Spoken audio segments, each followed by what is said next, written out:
Et salut à tous, c'est Kokara, on se trouve pour parler de la Smart Brick. Normalement, au moment où je tourne cette vidéo, dans 2 à 3 jours, les premiers sets intégrant la Smart Brick vont sortir. Mais la Smart Brick, qu'est-ce que c'est?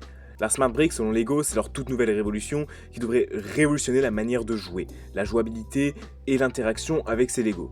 Alors je suis pas ultra fan de la Smart Brick, assez franchement. Donc en gros, ses capacités, c'est qu'elle peut faire de la lumière, du son, et c'est tout, je crois, en interagissant avec d'autres éléments, donc des smart plates ou des smart figs.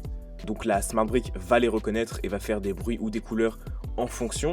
Donc sur le papier, c'est assez intéressant. C'est plutôt stylé, c'est comme tous les Lego électriques qu'on ait pu avoir jusqu'à maintenant, c'est toujours un ajout en plus à une collection ou à de la jouabilité, comme ils l'ont dit. Mais sur l'application, ça rend beaucoup moins bien. Bon, déjà, elle prend 2 heures à charger pour 45 minutes d'autonomie. Pour une petite brique comme ça, très franchement, moi ça m'étonne pas. Je vois tout le monde qui fait les étonner, mais vous pensez sérieusement que quelque chose d'aussi petit allait tenir longtemps? C'est tout petit, hein, même si pour les collectionneurs de Lego, c'est une pièce assez commune. Quand ils réfléchissent, c'est une toute petite pièce qui contient beaucoup de technologie et beaucoup d'informations. Donc, bien évidemment qu'ils auraient pu faire mieux, mais ça aurait été difficilement faisable. Pour la lumière, ça elle l'a pas inventé, il y a des tonnes de Lego, l'intégralité en réalité des Lego électriques faisait déjà de la lumière, donc ça c'est pas une nouveauté. La lumière c'est pas ce qui intéresse le plus sur la Smart Brick, donc il n'y a pas vraiment de vidéo qui montre si la qualité de la lumière est bonne ou pas. Je pense que oui, ça serait un peu impossible de, on va dire, rater de la lumière. Le problème vient surtout au niveau des sons. Donc, ce qui est censé apporter cette Smart Brick, c'est une jouabilité en permettant à tes figurines ou à tes vaisseaux, tes véhicules, etc. de faire du bruit.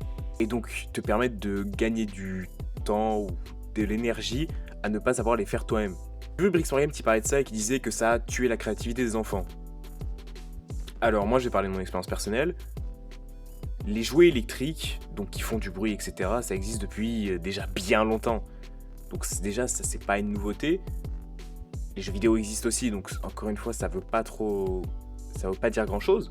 Je me souviens que quand j'étais plus jeune, tous mes jouets électriques, à chaque fois que je les avais, j'étais trop content de les avoir, parce que en général, un enfant, en tout cas moi, ça joue principalement seul quand c'est chez lui, et donc tout ce qui est bruit, mise en ambiance et tout ça, c'est à toi de le faire. Et vu que surtout que t'as un enfant, c'est compliqué de tout faire en même temps, même faire bouger des véhicules en même temps.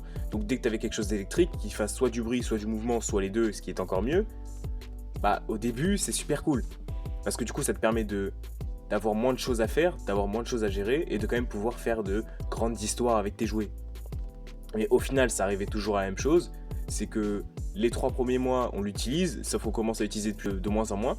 Et finalement ça finit juste dans une caisse, où les piles vont mourir dans leur coin et quasiment plus jamais être utilisé. C'est suffisamment développé pour te déranger pendant tes histoires. Par exemple, un véhicule qui bouge tout seul, il va pas exactement dans la direction que tu veux, faut quand même prendre la manette, et si c'est ceux avec les roues où quand tu tires la voiture vers l'arrière et que tu la lâches, elle part en avant ultra vite, ça va jamais vraiment là où tu veux, ça fait vraiment exactement ce que tu veux, c'est un peu chiant.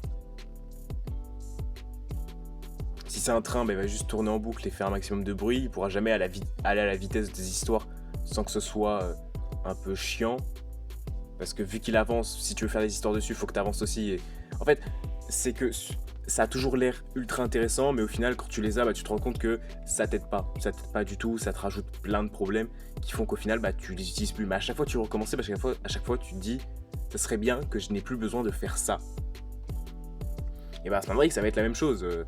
Les enfants qui vont vouloir l'utiliser pour faire parler leur figurine parce qu'ils en ont marre de la faire parler, et pour pouvoir faire parler d'autres figurines pendant que d'autres parlent tout seuls, au début ils vont trouver ça cool, sauf que les figurines elles vont pas du tout dire ce qu'elles veulent, elles vont surtout rien dire parce que on en parlera plus tard, mais les voix de la Smart Brick sont très spéciales, donc tes figurines vont pas dire ce que tu veux, donc au final tu vas juste arrêter et continuer de juste les faire parler par toi-même.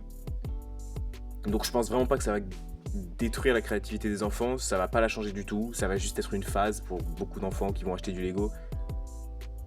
Parce que c'est comme moi par exemple, j'ai 3 trains Lego, alors je les adore, ils sont électriques et ils bougent tout seuls, mais c'est comme tout, à la limite les 2 premiers je sais que j'aimais bien souvent les faire tourner, sauf que pour faire des histoires dessus comme j'ai dit c'est chiant parce que ça bouge et tout ça, mais c'est le truc qui est bien, que justement ça bouge tout seul sans que tu aies besoin de faire le tour. Sauf En fait, il faudrait que tout soit automatique, sauf que si tout est automatique, tu ne contrôles plus tout et donc tu t'ennuies. C'est un cercle vicieux qui fait que les jouets électriques, ça sera jamais les jouets les plus intéressants à voir. Voilà, donc ça c'était pour la jouabilité. Maintenant pour les sons, bah ils sont nuls, très nuls, franchement. J'ai vu beaucoup de TikTok qui montrent les sons. Bon, bah déjà là pour l'instant tout ce qu'on a c'est Star Wars, donc c'est les seuls exemples qu'on a au niveau lumière et son. Et en fait, tout est trop robotique. C'est censé être la révolution de Lego, hein, je rappelle. Ils disent avoir mis plus de 10 millions là-dedans. Très franchement, j'aimerais bien savoir où sont les 10 millions. Parce que là, tout ce que je vois, c'est quelque chose qui fait de la merde. Les sons sont terribles, n'importe quel son. Tous les sons sont ultra robotiques. Et on dirait qu'on retourne en 2005, très franchement. Déjà, je ne sais pour quelle raison, mais encore une fois, c'est pour Star Wars, ils n'ont pas eu la licence des bruits, que ce soit des musiques, des voix et des soundboards, tout simplement. Donc les bruits des vaisseaux, ce n'est pas les mêmes, les bruits des blasters, ce n'est pas les mêmes, les bruits des personnages, ce n'est pas les mêmes, et même les personnages ne parlent pas. En fait, le seul moyen de comprendre ce que disent les personnages, c'est de parler le simish, parce que ça ne veut rien dire ce qu'ils disent, et c'est même pas les vraies voix. Donc en fait, tout pour l'instant, que avec Star Wars encore, parce que pour l'instant on n'a que Star Wars comme exemple, pour l'instant la seule chose qu'on voit c'est que la Smart Brick, on dirait juste une marque alternative de Lego ou contrefaçon de Lego, vous dites ça comme vous voulez, et c'est juste ultra bizarre. On dirait vraiment que tu as juste acheté du faux Lego sur AliExpress parce que tu voulais un peu d'électrique. C'est extrêmement bizarre parce que vraiment c'est très troublant, surtout quand tu connais bien Star Wars et que tu vois la manière dont parlent les personnages, c'est terrible. Et surtout, à la limite qu'ils aient une voix robotique, d'accord, mais que ça permette du coup, si jamais tu fasses parler les droïdes, qu'ils aient une voix pixel. À la limite ça aurait pu être intéressant. Mais même pas, parce que même du coup R2D2 a une voix ultra bizarre qui lui correspond pas du tout. Et pourtant R2D2 il dit n'importe quoi littéralement, et même ça ils ont réussi à le gâcher, alors que littéralement un robot qui dit n'importe quoi, c'est littéralement la seule chose qui est capable de faire leur Smart Brick en termes de voix, et ils ont réussi à le rater. Ils ont réussi à faire pire que R2D2. Et je comprends toujours pas comment ils ont pas eu la licence pour avoir les musiques et tout, parce que même les musiques c'est des genres de... En fait on dirait vraiment qu'on est sur une chaîne YouTube. Parce que tout, c'est les mêmes sons, mais si jamais on les avait fait nous-mêmes, même les bruits par exemple la cantina, j'ai vu la boîte de la cantina, pour reconnaître la musique j'ai galéré. Et bah tu sens directement que c'est pas exactement le même, ça a pas le même punch, c'est un peu plus fade. Par Star Wars, du coup, bah, les premières boîtes avec la Smart Brick qui vont sortir, c'est celle de Star Wars. Je pense qu'il y en a déjà disponible dans certains magasins en avant-première. Mais dans les magasins Lego et dans la plupart des magasins, ce sera disponible à partir du 1er mars, donc dans 2-3 jours. Les boîtes, en fait, il y a plusieurs problèmes sur ces boîtes qui sont que... le premier qui me vient, c'est les capes courtes. Moi, je sais que c'est quelque chose qui me dérange généralement, c'est que, pour une raison que j'ignore, sur toutes les figurines qui ont des capes, les capes sont beaucoup plus raccourcies, donc c'est vraiment des capes... l'équivalent des capes qu'on pouvait avoir dans Mighty Micros pour les anciens. Sauf que là, du coup, c'est pas des Mighty Micros, donc c'est juste bizarre. Alors c'est pas pour la Smart Brick parce que la Smart Brick elle peut capter les Smart Tags au-delà de facilement 5 couches de cap, très franchement. Je sais plus, j'avais vu un TikTok qui montrait ça, donc c'est pas du tout ça. Je pense tout simplement que c'est juste qu'ils avaient la flemme. Je pense tout simplement que c'est pour faire des économies de tissu. C'est juste pour gagner plus de thunes. Je pense très franchement que s'ils les ont raccourcis, c'est uniquement parce que ça va leur coûter moins cher, c'est tout. Il y a beaucoup de gens qui se plaignent du design des boîtes en disant oui, on dirait des 7.4+. Moi je trouve pas, parce que des sets mal faits et moches, par exemple moi j'aime pas du tout le Turbo Tank qui est sorti, je trouve que lui aussi fait 7.4+, mais du coup tout le monde considère que la vague de Smart Brick ressemble pas à des 7.4+, mais par contre le Turbo Tank est ok. Donc moi je dirais que les deux en termes de qualité de boîte c'est au même niveau. Après le problème c'est qu'il n'y a pas assez de figurines dans les boîtes, il y a vraiment pas assez du tout de figurines. Après il y a pas mal de boîtes en deux vagues. L'autre problème, c'est que la seconde vague qui sortira du coup en mai ou en été, je ne sais plus, elle aura pas de Smart Brick et donc pas de chargeur. Et ça, je trouve ça vraiment super dommage. En fait, je ne comprends pas pourquoi. Parce que oui, d'un côté, ça permet d'avoir des boîtes avec des éléments électroniques pour moins cher. Parce que du coup, la Smart Brick, on va dire que elle rajoute approximativement 30% de plus du prix d'une boîte. Parce que déjà il y a Star Wars où c'est 20% de plus sur une boîte en moyenne, bien évidemment. Plus le fait que ça soit électrique où ça rajoute 10 € encore en plus. Et ça, à la limite, que l'électrique rajoute de l'overprice sur Star Wars, sur les Lego, je suis pas choqué. Alors c'est dommage, mais par exemple, moi, comme je vous l'ai déjà dit, j'ai 3 trains Lego. Les 3 trains, ils coûtent chacun 200 € et ils font 1500 pièces. Mais c'est parce qu'il y a des roues électriques, il y a un moteur, etc. C'est les éléments électriques qui rajoutent de l'overprice. Et à la limite sur le Star Wars, mais sauf que le truc c'est que Star Wars c'est déjà overprice de fou, comme j'ai dit à peu près 20%. Ça rend une collection qui est déjà ultra chère, encore plus chère. Mais par contre pour la seconde vague où il n'y a pas la Smart Brick et du coup qu'il n'y a pas les éléments principaux électroniques, les boîtes sont beaucoup moins chères, elles sont dans l'overprice moyen de ce qu'on peut avoir chez Lego. Les boîtes sont pas terribles en soi, mais le truc c'est que moi personnellement, c'est le même problème que j'ai avec l'intégralité du reste de la collection Lego Star Wars, c'est que t'en as pas pour ton argent. Il y a très peu de boîtes chez Star Wars où quand je les regarde, je me dis t'en as pour ton argent. La plupart c'est non. Non, en fait, il n'y a jamais suffisamment d'efforts pour l'argent qui nous est demandé. C'est pour ça que j'en achète extrêmement peu.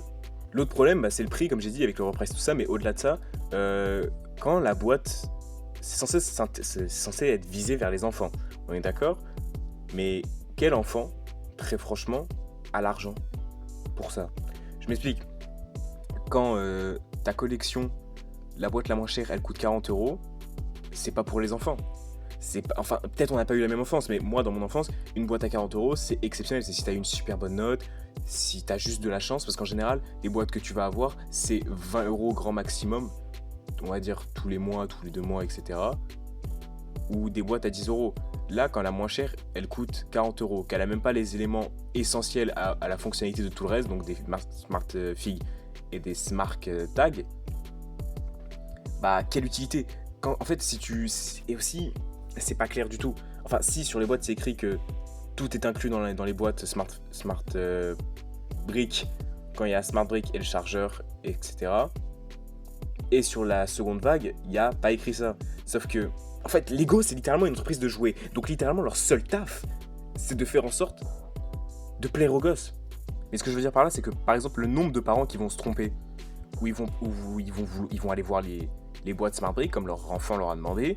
Ils vont prendre la moins chère parce qu'ils n'ont pas forcément le budget de mettre 150 € dans une boîte, et c'est normal. Et que le pauvre gamin, il va devoir faire semblant d'être heureux parce que malheureusement ses parents, ils sont pas d'aussi grands connaisseurs de Lego que lui, et qu'ils ont juste vu Smart Brick et qu'ils ont pris, mais qu'en fait ils ont pris une boîte qui n'a pas la Smart Brick, ils ont juste des Smart Figurines ou des Smart Tags. Et donc cette boîte, tout le côté électrique, il pourra jamais l'utiliser. Parce qu'en réalité, s'il veut un minimum de jouabilité, s'il veut utiliser la révolution de chez Lego, il doit au minimum payer 70 balles. Et ça, je trouve ça extrêmement dommage. Je trouve ça trop nul. Au début, j'hésitais à en acheter au moins une, la moins chère, donc le T-Fighter à 70 balles. Et non, parce que vu la qualité des sons, il n'y a aucun intérêt. J'attendrai de voir. Franchement, je n'achèterai pas une boîte avec une Smart Brick, je parle complète, à plus de 30 balles. Je vais juste attendre de voir dans les autres collections si jamais il y aura des prix plus intéressants. Parce que de ce que j'ai vu, mais ça a été confirmé nulle part, Pokémon, il devrait y avoir une deuxième vague, normalement. Et j'ai vu ça passer une seule fois, donc c'est probablement faux. Mais il y aurait peut-être l'implantation de la Smart Brick. Donc, à voir. Et par contre, j'ai vu ça autre part, j'ai vu ça qu'une seule fois aussi. Mais après, c'est parce que c'est une collection qui intéresse pas vraiment les gens. C'est pour Animal Crossing où il y aurait probablement une boîte aussi avec la Smart Brick. Donc, à voir ce que la Smart Brick a à nous offrir. Mais pour l'instant, c'est pas grand chose et c'est pas ultra intéressant. Et maintenant, on va parler du plus gros problème de la Smart Brick. C'est que c'est Lego Mario en 1 milliard de fois moins bien. Oui, parce que Lego Mario, en fait, tout ce que fait la Smart Brick, il l'avait déjà fait des années avant. Alors Lego Mario, c'est une collection qui est pas forcément très aimée et normal. Il y a pas de figurines, parce que moi je considère pas ces gros trucs comme des figurines. Et la bêtise qu'ils ont faite avec Star Wars, avec les 3 boîtes avec la Smart Brick et les autres boîtes qui n'en auront pas, et où c'est pas forcément suffisamment clair pour des parents, ils avaient fait déjà la même erreur avec Mario, mais apparemment ils n'apprennent pas de leurs erreurs, alors que c'est littéralement leur taf. Parce que le problème avec cette collection, c'était que t'avais les packs de démarrage à 60 balles de souvenirs, où justement t'avais une figurine qui pouvait jouer, et après t'achetais toutes les autres boîtes pour faire des niveaux autour, et que au moins pour rentabiliser l'électronique. Les boîtes elles étaient toujours overprice de fou, elles étaient vraiment pas exceptionnelles, en plus il n'y a pas de figurine donc c'est chiant, mais au moins ça marchait bien. Ça marchait même très bien. C'est simple, là le Mario, alors moi il a plus de batterie, et voilà, parce que je l'ai quasiment jamais utilisé, mais c'est juste que je l'ai pas mis en charge. Mais le Mario, il capte vraiment les couleurs. Même si tu le mets juste sur une brique rouge, sans smart tag ou quoi qu'est-ce, il capte directement pour lui que c'est du feu ou de l'eau, etc., du violet, du poison. Ce truc marche très bien sans même avoir besoin des pièces électroniques qui lui sont reliées. Donc ils ont fait 1000 fois mieux avant, et en fait je ne comprends pas où sont partis les 10 millions. C'est une vraie question que je me pose, parce que ils ont payé 10 millions en plus de ce qui avait été fait chez Lego Mario. Donc ça aurait dû être meilleur. Alors pourquoi c'est infiniment moins bien? J'aime pas du tout la collection Lego Mario, mais très franchement, si on doit choisir entre deux collections pour acheter de l'électronique interactif avec des figurines, on va dire, bah je prends 1000 fois du Mario. Parce que moi je sais que j'aurai les sons officiels, parce que eux ils ont les sons officiels, tous les sons, même les sons de pièces. Même les sons de pièces, où vraiment tous les sons sont parfaitement respectés, c'est exactement les mêmes, même les musiques et tout. Et en fait, je ne comprends pas pourquoi ils n'ont pas fait ça pour la Smart Brick. Après, là, c'est que Star Wars, donc on verra si ça va s'améliorer pour les autres. Mais Star Wars, c'est la plus grande collection qui ait jamais existé chez Lego. C'est la toute première collection sous licence, c'est celle qui a le plus de figurines différentes. C'est la collection sous licence de chez Lego. Et en fait, je ne comprends pas pourquoi ils persévèrent à faire de plus en plus de la merde. C'est tellement dommage. C'est tellement dommage que Star Wars soit chez Lego détruit comme ça, pour aucune raison. Donc voilà, ça c'était mon avis sur la Smart Brick. En gros, bah c'est pas du tout une révolution, parce que Mario elle l'a fait avant en mieux. Je vous déconseille très clairement d'acheter les boîtes. De toute façon, il y aura plein de youtubeurs qui vont le faire pour vous. J'ai vu déjà qu'il y avait Lego Leader qui l'avait fait. Donc vous faites pas chier. Bon, bah j'espère que cette vidéo vous aura plu. N'hésitez pas à me suivre sur mes autres réseaux, Instagram et TikTok. N'hésitez pas à liker, à vous abonner, à partager et à commenter, ça ferait vraiment plaisir. Merci ce qu'ils font et bonne journée.